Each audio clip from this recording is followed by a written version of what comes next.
বেমাৰ হৈ গৈছে এই অঞ্চলত, কাৰণটো কি?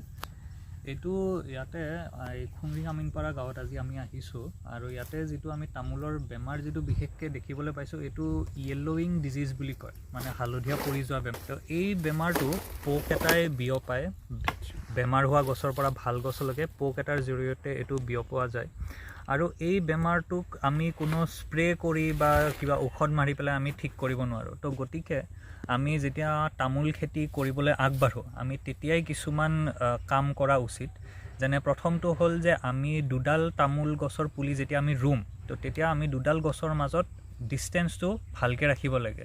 প্ৰায় 10 ফুট আমি দুডাল গছৰ মাজত ৰাখি পেলাই আমি গছটো ৰুব লাগে।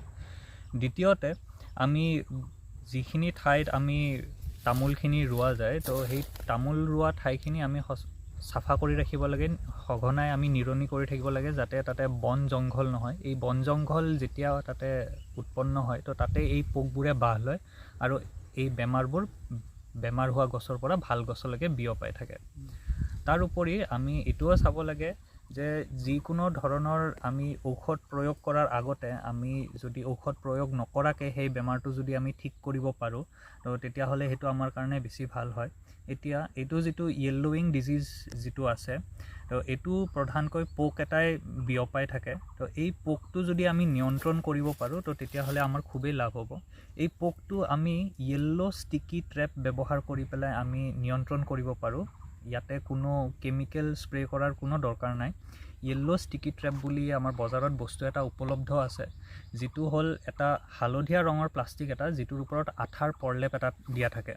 তো এই পৰলেপটোত এই পোকটো আহি পেলাই এই হালধীয়া ৰঙৰ যিখন প্লাষ্টিক থাকে তাৰ হালধীয়া ৰংটোৰ প্ৰতি পোকটো আকৰ্ষিত হৈ পেলাই এই আঠা লগা যিখন প্লাষ্টিক থাকে ইয়াতে পোকটো আহি পেলাই পৰে আৰু ইয়াৰ পৰা উৰি যাব নোৱাৰে।